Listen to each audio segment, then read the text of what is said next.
구원에 이르는 지혜, 7번째 시간. 원죄가 무엇인가요? 성경의 주제는 구원입니다. 무엇으로부터의 구원입니까? 그렇습니다. 죄로부터의 구원입니다. 죄에는 원죄와 자범죄가 있습니다. 원죄는 모든 죄의 근원이 되는 죄이고, 자범죄는 원죄로부터 파생된 하나하나의 범죄를 말합니다. 우리가 죄로부터 해방되기 위해서는 모든 죄의 근원이 되는 원죄로부터 벗어나야만 합니다. 살인죄는 사람을 죽이는 것이고, 절도죄는 다른 사람의 물건을 훔치는 것입니다. 그렇다면 원죄는 무엇입니까? 에덴 동산에는 오직 하나의 계명이 있습니다. 선악을 알게 하는 나무의 열매는 먹지 말라는 것입니다. 에덴 동산에 오직 하나의 계명이 있다는 것은 에덴 동산에 오직 하나의 죄가 존재한다는 것을 의미합니다. 그것이 바로 원죄입니다. 선악을 알게 하는 나무의 열매를 먹으면 어떻게 될까요? 그렇습니다. 선악을 알게 하는 나무의 열매를 먹으면 당연히 선악을 알게 됩니다. 창세기 3장 22절에서 하나님은 선악과를 먹은 아담을 보고 이 사람이 선악을 아는 일에 우리 중 하나같이 되어버렸다고 탄식하십니다. 아담과 하와가 선악과를 먹기 전에는 선악을 알았을까요? 몰랐을까요? 네, 당연히 몰랐을 것입니다. 여기서 의문이 하나 발생합니다. 선악을 모르다가 알게 된 것이 도대체 왜 문제인가 하는 것입니다. 선악을 모를 때에는 선악을 분간할 수 없기 때문에 무심코 악을 행할 수 있습니다.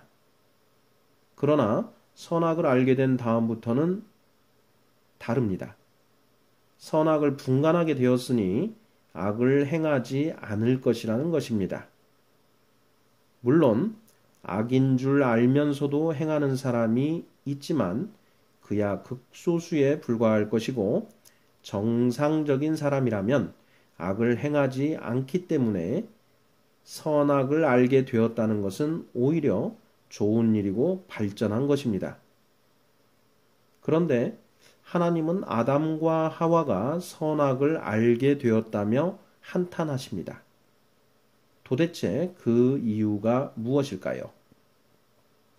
우리는 하나님이 한탄하신 이유를 밝혀내야 합니다. 그래야 원죄로부터 벗어날 수 있기 때문입니다. 저는 이 문제에 대하여 정말 오랫동안 묵상했습니다. 원죄에 관한 각종 해석을 모두 살펴보았습니다. 그러나 만족할 만한 답은 없었습니다. 여러분은 선악을 알게 된 것이 왜 문제라고 생각하십니까? 물론 하나님의 명령을 어긴 것이니 중차대한 범죄임에는 틀림없습니다. 그러나 이것만으로는 부족합니다. 히브리어의 죄의 어원을 분석하여 관역에서 빗나간 상태가 원죄라고 설명하는 것도 너무 추상적입니다. 문제의 핵심은 아담과 하와가 선악과를 먹고 선악을 알게 된 것이 왜 문제냐는 것입니다. 아이들을 예로 들어 살펴보겠습니다. 2~3살 정도의 아이들은 선악을 모릅니다. 그래서 부모가 선악을 가르쳐 주어야 합니다. 이 또래의 아이들은 부모의 말에 절대적으로 순종합니다. 해도 된다고 하면 하고 안 된다고 하면 하지 않습니다. 그런데 3~4살 정도가 되면 스스로 선악을 판단하기 시작합니다. 부모가 안 된다고 해도 자기가 옳다고 우기기 시작합니다. 처음에는 한두 가지에 불과하더니 점점 가지수가 늘어납니다. 그러다가 어느 시점이 되면 모든 선악을 스스로 판단하기 시작합니다. 사춘기가 바로 그 시기입니다. 이제 선악은 내가 스스로 판단할 테니 누구도 끼어들지 말라고 대외적으로 선포하는 시기가 바로 사춘기입니다.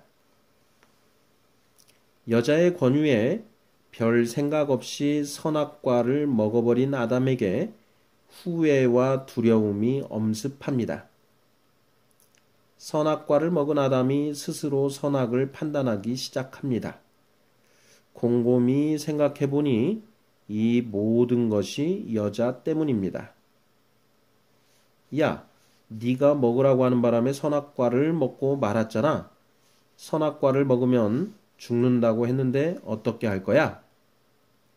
아담의 말에 여자가 즉시 반박하고 나섭니다. 선악과를 먹은 여자도 스스로 선악을 판단하기 시작합니다. 무슨 소리야? 네 손으로 네 입으로 먹어놓고 왜 나한테 그래? 네가 안 먹으면 그만이었잖아. 지금까지는 단 한 번도 이런 일이 없었습니다. 선악을 판단하는 것은 전적으로 하나님이 하시는 일이었기 때문입니다. 그렇습니다. 하나님이 선악과를 먹은 아담과 하와를 보고 한탄하신 것은 이들이 스스로 선악을 판단하게 되어 버렸기 때문입니다. 원죄란 인간이 창조주 하나님의 선악 판단에 따르지 않고 스스로 선악을 판단하는 것입니다.